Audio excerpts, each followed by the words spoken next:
जय श्री राम। आप सभी को नव वर्ष की हार्दिक शुभकामनाएं। मेरा आज का यह वीडियो कुंभ राशि के बारे में रहेगा कि कुंभ राशि वालों के लिए साल 2022 कैसा रहने वाला है, जिसको हम कहते हैं वार्षिक राशिफल। 2022 के अंतर्गत प्लैनेटरी पोजीशंस किस प्रकार से आपको प्रभावित करने वाली है, उसके बारे में हम यहाँ विस्तृत रूप से चर्चा करेंगे। यह वीडियो चंद्र राशि के आधार पर है, यानी आपकी राशि के आधार पर कुंडली में चंद्रमा यदि 11 नंबर में बैठा हुआ है तो यह वीडियो आपके लिए है। आपका बोलता नाम, आपका नाम अक्षर कुंभ राशि के आधार पर आता है तो भी यह वीडियो आपकी काफ़ी मदद करने वाली है। इस वीडियो में हम ग्रहों की स्थितियों के बारे में बात करेंगे तो अंत में उपाय के बारे में भी बात करेंगे। मुख्य गोचर बृहस्पति, शनि और राहु केतु के बारे में बात करेंगे कि उनकी स्थितियां, उनके राशि परिवर्तन आपके लिए कैसे रहने वाले हैं इस वर्ष। साथ ही साथ स्वास्थ्य से संबंधित, सम्मान से संबंधित, धन, आमदनी, प्रॉपर्टी, जमीन जायदाद, संतान सुख, शिक्षा, हायर एजुकेशन, कैसा रहने वाला है आपका भाग्य, कैसी होगी प्रोफेशनल लाइफ, क्या कोई दुविधा नहीं, क्या कोई बाधा तो नहीं, नौकरी के क्षेत्र में आप कैसे रहने वाले हैं, लाभ के अवसर आपके लिए कैसे हैं, क्या इस वर्ष कोई दूर से काम करने का योग बनता है या विदेश यात्रा का योग बनता है, ऐसी भी चर्चा हम यहाँ विस्तृत रूप से करने वाले हैं। सबसे पहले आप देखिएगा कि आपके सामने जो प्लैनेटरी पोजीशंस है वह इस वर्ष 1 जनवरी 2022 की है। देखिए, वर्षफल भी इसी आधार पर होता है कि वह आपकी डेट ऑफ बर्थ टाइम के आधार पर होता है। उसमें एक दिन ही आगे पीछे से आपका वर्षफल शुरू होता है हर वर्ष। जब कोई बच्चा पैदा होता है तो उसके लिए उसका date of birth time place note कर लेते हैं कि भाई हाँ, ये इसका date of birth time place है, इससे इसके आधार पर इसकी कुंडली चलेगी। उसी तरह वर्षफल की भी एक कुंडली होती है कि साल 2022 जैसे ही शुरू हुआ, जनवरी 2022, तो हमने उसके आधार पर एक प्लैनेटरी पोजीशन को चेक किया कि कौन से प्लैनेट कहाँ चल रहे हैं। अगर प्लैनेट्स के अच्छे भावों में स्थिति होती है तो वह एक अच्छी मूवमेंट की तरफ होता है। जैसे साल 2022 के शुरुआत में बृहस्पति आपकी राशि में विचरण करेंगे, वह होगी कुंभ राशि। तो वहीं आपकी राशि के मालिक जो शनि होंगे वो राशि से द्वादश, लेकिन स्व राशि में शनि की मकर राशि के अंदर ट्रांजिट करेंगे, जिसमें उनके साथ बुध भी होंगे जो कि पंचम भाव के मालिक हैं। वहीं दूसरी तरफ शुक्र और सूर्य का योग बनेगा। आपके लिए शुक्र कौन है? योग कारक। योग कारक यानी ऐसा ग्रह जो केंद्र त्रिकोण दोनों के फल दे। वहीं सूर्य आपके लिए सप्तमेश है। योग कारक के साथ सप्तमेश सूर्य की युति 11th हाउस में बन रही है। तो आपके दशम यानी कर्म स्थान में शुरुआती तौर पर मंगल स्वराशि के दिखाई देंगे, जिनके साथ केतु होंगे, जिसको कहते हैं कुजवत केतु, कि केतु भी ऐसा ही काम करता है जैसे मंगल काम करते हैं। तो ये एक प्लैनेटरी पोजीशंस को हिसाब से आप देखो कि आपकी राशि में एक नेचुरल शुभ ग्रह है। राशि का लॉर्ड भले ही द्वादश है लेकिन स्वग्रही, दशम भाव का मालिक मंगल स्वग्रही, योग कारक शुक्र अच्छी अवस्था में। तो एक शुरुआती खाका तो बहुत अच्छा दिखाई दिया कि हाँ भाई, इस वर्ष कुछ बेहतर हो सकता है। अब यह प्लैनेटरी पोजीशंस आपके लिए कैसी होगी, क्योंकि कुंडली का खाका देख के व्यक्ति कहता है कि हाँ भाई, लड़के की कुंडली अच्छी है। अब उसको दशा और वर्ग कुंडली में प्लैनेटरी पोजीशन अच्छी हो तो वह जीवन में ज़्यादा बेहतर कर लेता है। लेकिन अब यहाँ पे जो सिचुएशंस है वह गोचर के आधार पर है, जिसमें हम स्टेप बाय स्टेप बात करेंगे। तो देखिए, सबसे पहले जो मैं यहाँ बात करने वाला हूँ वह बात करने वाला हूँ स्वास्थ्य और मान सम्मान के आधार पर। स्वास्थ्य, मान सम्मान और शनि, इन तीनों को मैं एक साथ जोड़ के आपसे बात करूँगा, क्योंकि आपकी राशि के मालिक शनि हैं। आपकी राशि विशेष से, लगन से, लग्नेश से या राशि विशेष से हम हमेशा से देखते हैं स्वास्थ्य को और मान सम्मान को। तो बात करते हैं, आपकी राशि का मालिक शनि द्वादश भाव में द्वादशेश शनि स्वयं वहाँ उसी राशि में बैठा है। जब हम द्वादश भाव और द्वादशेश की बात करें और वह प्लैनेट अपनी ही राशि में बैठा हो तो इसके दोनों तरीके के फल होते हैं। पहला, राशि का मालिक अपने से द्वादश में गया। कौन गया? राशि का मालिक। राशि का मालिक कौन है? आप स्वयं हैं। आप स्वयं पहुंच गए राशि से द्वादश के अंदर। इसका मतलब आप कहीं ना कहीं बाहर से जुड़ रहे हो। साल की शुरुआत ये कहती है आपका कनेक्शन कहीं ना कहीं बाहर से बन रहा है, चाहे ये यात्रा हो, चाहे ये धार्मिक यात्रा हो, चाहे ये प्रोफेशनल यात्रा हो, चाहे ये विदेश यात्रा हो, चाहे ये कॉम्बिनेशन हो घर से दूर जाकर नौकरी करने का, घर से दूर जाकर काम करने का, दूर स्थानों से जुड़कर काम करने का, वैसा कॉम्बिनेशन शनि ने शुरुआती अवस्था में दिखाया। उसके साथ कौन है? उसके साथ बुध हैं। बुध कौन है? पंचमेश है। पंचम भाव लक्ष्मी त्रिकोण का भाव है। पंचम भाव बुद्धि का भाव है। यानी व्यक्ति की बुद्धि और व्यक्ति की लक्ष्मी भी द्वादश में पहुंची। यानी लक्ष्मी कमाने के लिए बाहर जाओ, या इसको कह सकते हैं बुद्धि की योजनाओं के द्वारा लगाई गई स्थिति आपके लिए बाहर जाके फलीभूत होगी, क्योंकि 12वां घर एक्सपेंडिचर इन्वेस्टमेंट के लिए जाना जाता है। इसका मतलब है जब तक इन्वेस्टमेंट नहीं होगा, जब तक अपनी तरफ से एफर्ट्स नहीं होंगे, खर्च होगा नहीं, वहाँ जाओगे नहीं, पैसा खर्च करोगे नहीं, तो नया काम नहीं मिलेगा। इसको आप ऐसे मानिएगा। अब वहीं ये तो था राशि का मालिक द्वादश में। अब द्वादशेश द्वादश में यानी ग्रह अपने घर का मालिक होकर अपने ही घर में बैठा है, तो द्वादश भाव इन्वेस्टमेंट फलेगा। आप जो खर्च करेंगे वो फल देगा। उस फल को कौन दिला रहे हैं? पंचमेश बुध दिला रहे हैं। लेकिन वो पंचमेश बुध जब अपने से अष्टम यानी द्वादश में बैठें तो बुद्धि का सूझबूझ से कार्य करें, भ्रमित ना हो, डिसीजंस लेने में जल्दबाजी ना करें। किसी भी तरीके की जल्दबाजी आपके लिए नुकसानदायक होगी, क्योंकि 12th house house of expenditure है, तो हाउस ऑफ लॉस भी है। ये लॉस को भी दर्शित करता है। अब पंचम और लग्नेश यानी राशि के मालिक दोनों द्वादश में एक योग बनाते हैं, जिसको हम राजयोग कह सकते हैं। वो राजयोग द्वादश में बनता है। 29 अप्रैल 2022 तक शनिदेव मकर राशि के अंदर ही रहेंगे। उसके बाद ये प्लेनेट यहाँ से निकलकर कुंभ राशि के अंदर प्रवेश करेंगे। ये एक और अच्छी युति मैं इसको कह सकता हूँ कि अब आपकी राशि का मालिक और आपकी राशि के जो मालिक शनि अब तक द्वादश में चल रहे थे, वो आपकी राशि के ऊपर भ्रमण करेंगे। यानी कॉम्बिनेशन अच्छा है। मान सम्मान में वृद्धि करेगा। हेल्थ के इश्यूज अगर चल रहे होंगे तो उनको सॉर्ट आउट करने का ये समय होगा। लेकिन इस वर्ष होना क्या है कि शनिदेव ज़्यादा समय तक कुंभ राशि में रुक नहीं पाएंगे। 12 जुलाई 2022 जैसे ही जीवन में आएगा, ये प्लैनेट कुंभ राशि से वक्री होना शुरू हो जाएगा, और वक्री होते होते ये प्लैनेट फिर से वापस अवस्था में जाएगा। और ये वक्री होने पर प्लैनेट मूवमेंट पीछे की तरफ करता है, लेकिन प्लैनेट मूवमेंट करते हुए अगर पिछली राशि में पहुंच जाए तो इसको कहते हैं कि प्लैनेट ने राशि भी बदल ली, वक्रत्व होते हुए राशि बदल ली। अब एक ऐसा प्लैनेट जो द्वादश में वक्री हो, तो पहला इंडिकेशन राशि का मालिक 6, 8, 12 में जाए और वक्री अवस्था में हो, तो कहते हैं हेल्थ इश्यूज, कुछ ना कुछ गड़बड़ी होगी स्वास्थ्य में, क्योंकि शनि की तीसरी दृष्टि दूसरे घर पर है। हाँ, आपकी दिनचर्या की वजह से नुकसान होगा। आपके गलत खान पान, आपके अनुशासन भंग होने के कारण आपको हेल्थ इश्यूज इस दौरान आएंगे। शनि वक्रत्व में, अभी भी शनि इसी राशि में है, तब भी शनि उसी राशि में रहेंगे, लेकिन फिर वो वक्री हो जाएंगे, जिसको हम कहते हैं कि एक एक्स्ट्रा बल मिल गया। आपको शनि की 7.5 भी उस दौरान रहेगी, जो लोग बाग भ्रमित बहुत रहेंगे कि 7.5 का दूसरा चरण हमको 29 अप्रैल के बाद शुरू हो जाएगा, शनि तुरंत वापस चले जाएंगे। देखिए, अगर चरण शुरू हो चुका है दूसरा, तो वो उसको दूसरा चरण शुरू ही मानिए। वो प्लैनेट कुछ समय के लिए वक्री गया, लेकिन अब वापस तो आएगा ही। अभी वे शुरुआत में आपकी कुंभ राशि से द्वादश में चल रहे थे, फिर वो कुंभ से आ जाएंगे वापस मकर के अंदर वक्री अवस्था में चेष्टा बल के साथ। इसलिए घबराएं नहीं, वो समय 7.5 का दूसरा फेज स्टार्ट करके, कुछ काम अधूरे रह गए हैं इसलिए प्लेनेट पीछे जा रहा है, इसको ऐसे समझ सकते हो।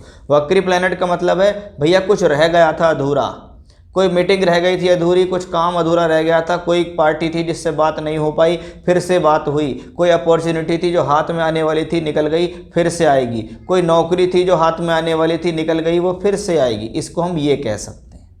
तो ये प्लैनेटरी पोजीशन सिर्फ एक तरफ इंडिकेशन देती है कि आप अपने स्वास्थ्य का पूरे वर्ष अच्छा खासा ध्यान रखेंगे। एक बात, ज़रूरत से ज़्यादा होशियार नहीं बनना है, गलतियाँ नहीं करनी है। पंचमें 7 में जब अपने से अष्टम में बुध चल रहा हो, इसका मतलब सीधा सीधा यही है कि वर्ष के शुरुआत में तो इसने इंडिकेशंस दिया कि आपके द्वारा लिए गए रॉन्ग डिसीजन से आपको लॉस होगा। बाकी ये प्लेनेट आपसे कुछ नहीं कह रहा। अधिकतर ये भी देखा जाता है कि जब पंचम का मालिक राशि के मालिक के साथ युति द्वादश में बनाए तो इस योग को हम विदेश यात्रा योग या दूर से काम करने का योग कहते हैं। भैया अपनी बुद्धि लगाओ, अपने काम का प्रचार प्रसार करो, एक ही जगह टिक के कब तक काम करोगे? बाहर चलो, बाहर बहुत कुछ गेन आपको मिल सकता है।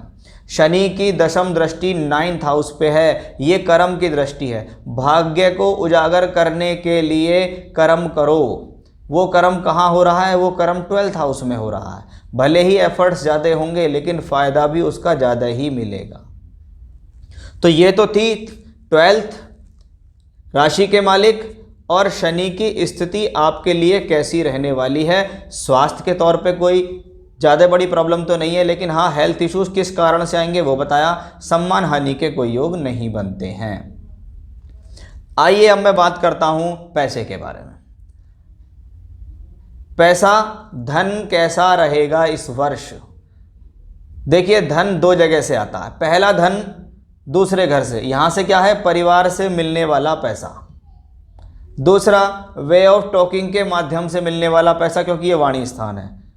तीसरा दशम से द्वितीय स्थान यानी एकादश भाव, आपके प्रोफेशन का धन। अगर मैं दशम भाव पर उंगली रखता हूं तो दशम से पंचम दूसरा होता है, जो आपकी वाणी भी है तो ये कर्म की बुद्धि भी है। इसलिए सेकंड हाउस को मैं ज़्यादा रोल देता हूं कि भाई जीवन में अगर धन कमाना है तो सेकंड हाउस का विशेष ध्यान दो। अगर आपकी वाणी ठीक नहीं, आपकी बोलचाल अच्छी नहीं, तो आप जीवन में अच्छा नहीं कर पाएंगे। फिर आप अपने भीतर कमी ढूंढेंगे कि प्लेनेट की पोजीशन बहुत बढ़िया है, मुझे पंडित जी ने राजयोग बताया, धन योग बताया, लेकिन हो तो नहीं रहा। कहीं ना कहीं आपके भीतर कमी इस चीज़ को लेकर है। अब सेकंड लॉर्ड और 11th लॉर्ड दोनों बृहस्पति हैं। धन के प्रबल कारक बृहस्पति हैं, धन का संचय कराने वाले बृहस्पति हैं।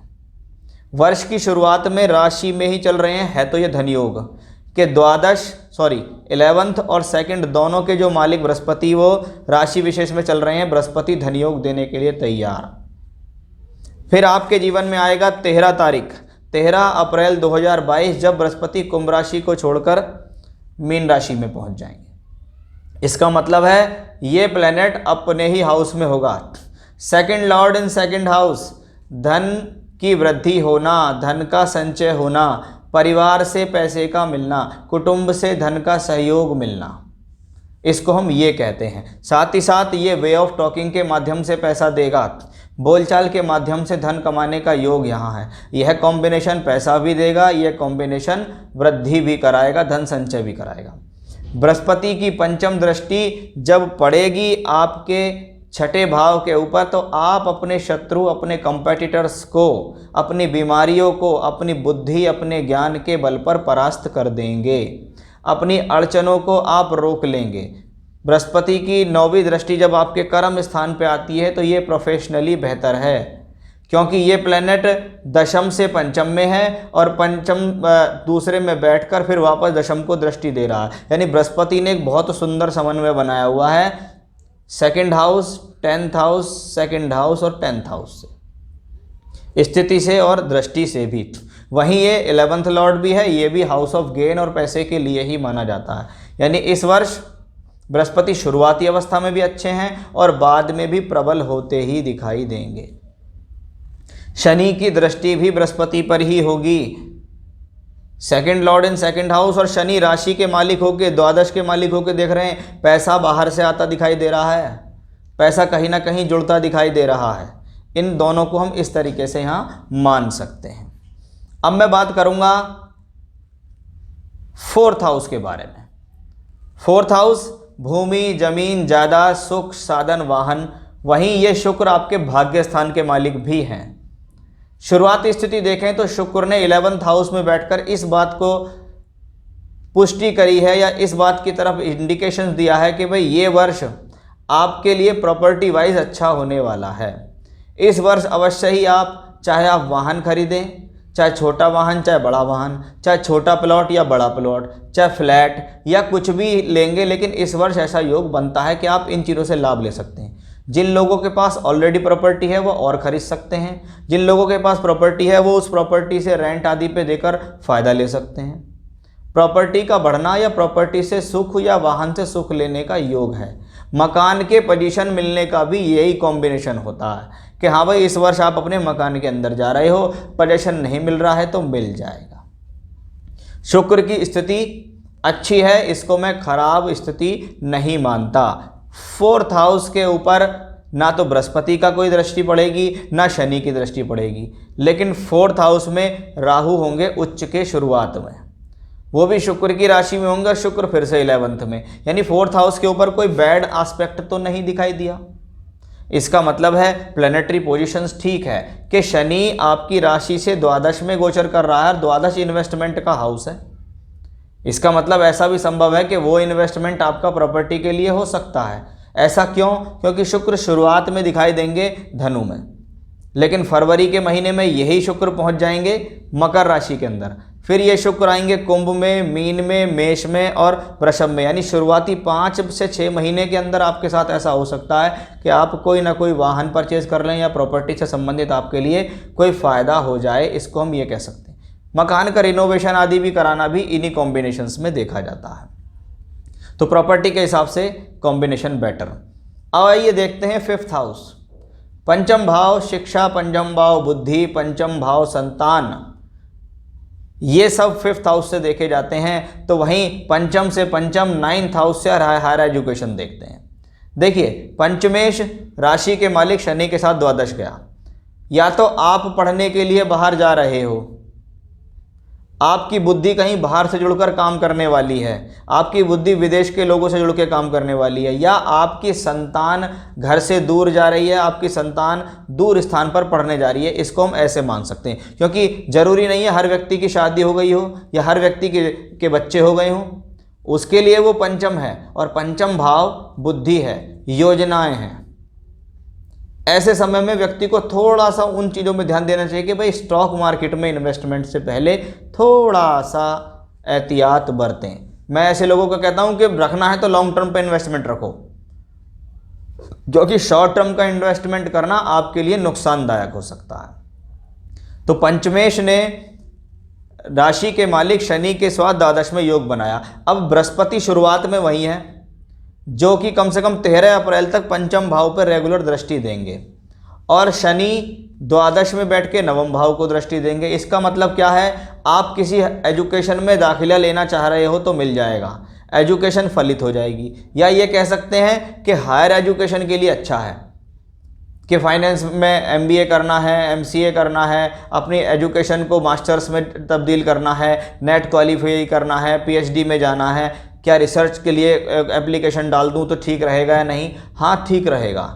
शनिदेव और बृहस्पति दोनों मिलकर इस काम को करा देंगे, क्योंकि बृहस्पति भी 13 अप्रैल तक यहाँ रहेंगे, तो ये समय कंसीव करने के लिए भी अच्छा रहेगा। संतान प्राप्ति का होना या संतान के लिए प्रयास कर रहे हैं तो कंसीव करने के लिए ये समय आपके लिए काफ़ी बेटर दिखाई दे रहा है। तो उस हिसाब से 5th हाउस 9th हाउस से रिलेटेड अच्छे फल मिल रहे हैं। अब आप देखिए 7th हाउस के बारे में बात करते हैं कि सप्तम भाव कुंडली में साझेदारी, पब्लिक इमेज, पद प्राप्ति, नौकरी, प्रमोशन, व्यवसाय के साथ साथ स्पाउस, शादी के लिए भी जाना जाता है।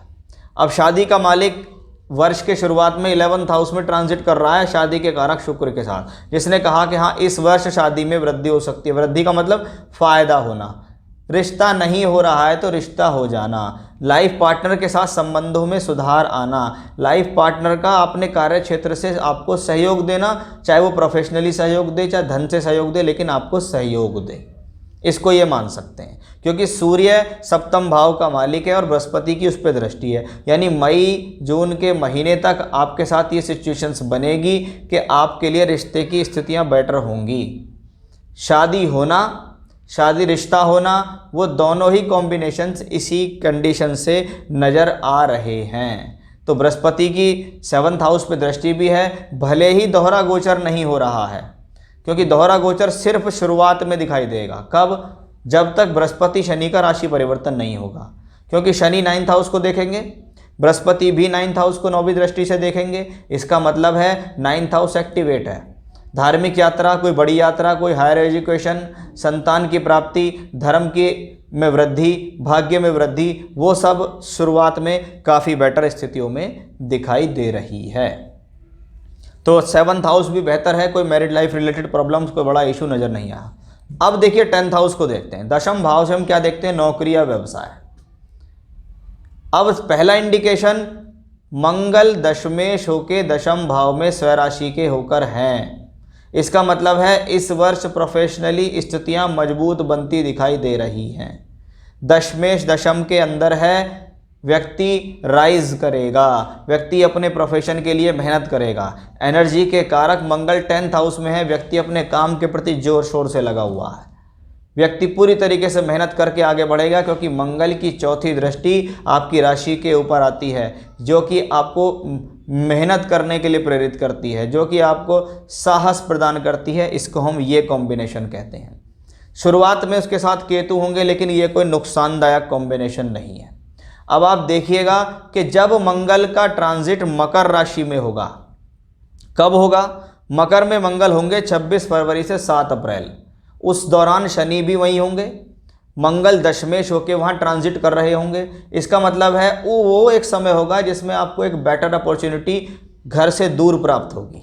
12th हाउस, विदेश में नौकरी करना चाहता हूँ, मेरा क्वालिफाइंग हो जाए, मैं विदेश में नौकरी करने चला जाऊँ, मुझे यहाँ से वीज़ा मिल जाए, मैं घर से दूर चला जाऊँ, या बाहर के लोगों से जुड़कर मेरा काम हो जाए।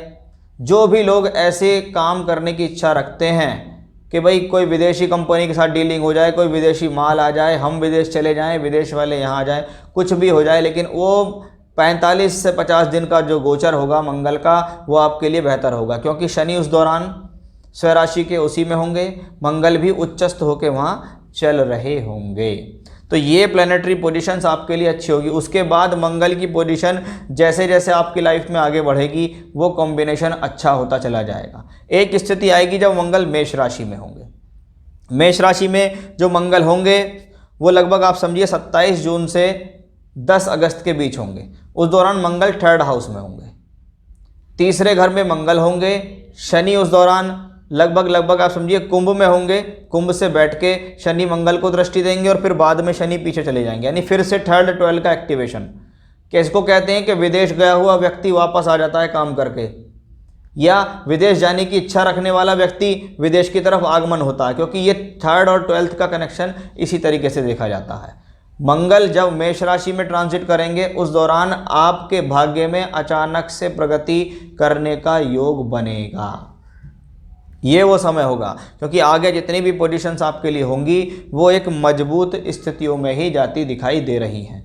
आप नौकरी के फील्ड में हो, चाहे आप व्यापार के फील्ड में हो, ये दोनों ही पोजीशंस आपके लिए ठीक रहेंगी। आपको अपने शनि को कंट्रोल करके रखना है, आपको अपनी हेल्थ को कंट्रोल करके रखना है। उसके लिए मैं बाद में उपाय बताऊंगा, वो करेंगे आपको फ़ायदा मिलेगा।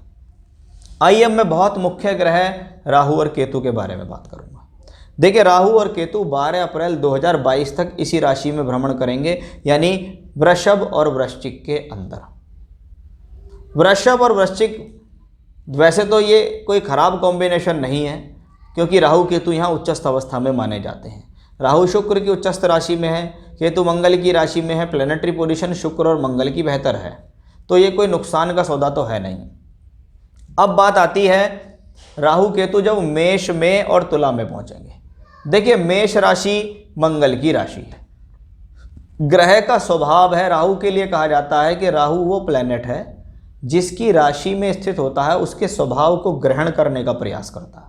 अब राहु स्वयं देखें तो उद्दंडी हैं, जोशीले हैं, निर्भीक हैं, साहसी हैं, खुद अपने बल पर कुछ करने में सक्षम है। अगर ठान ले व्यक्ति तो किसी प्लैनेट की जरूरत नहीं, अकेला राहु ही आपको जीवन में बहुत राइज करा सकता है, अगर उसकी सिचुएशन ठीक हो। अब ये राहु 3rd हाउस में आया, तीसरा घर साहस के लिए, धैर्य के लिए, हिम्मत, मेहनत के लिए जाना जाता है, लेकिन वहाँ ये मंगल की मेष राशि के अंदर है, जो कि अग्नि तत्व राशि है। मेहनत करना अच्छी बात है, साहस होना अच्छी बात है, लेकिन अति साहस होना आपके जीवन में आपको प्रॉब्लम दे सकता है। अति साहस के कारण आप अपने छोटे भाई बहन, मित्र, पड़ोसियों से संबंध ना खराब कर लें, अपनी खराब भाषण शैली, अपनी खराब बोलचाल की वजह से, या अपने अहंकार या क्रोध की वजह से नुकसान ना कर लें, उसका ध्यान देना। क्योंकि ये प्लैनेट आपको अदम्य साहस दे सकता है। उस साहस के अंदर आकर आप अपना नुकसान कर लें, उस साहस के अंदर आके आप ये सोचें कि मैं तो अब सबसे बड़ा हो गया, मेरे आगे तो कोई कुछ है नहीं। इसे कहते हैं जोश में आके काम करना। अच्छी बात है, एनर्जी होनी चाहिए, अच्छी बात है, जोश होना चाहिए, लेकिन इन चीज़ों का ख्याल रखें क्योंकि ये प्लेनेट आपको उत्तेजित करेगा।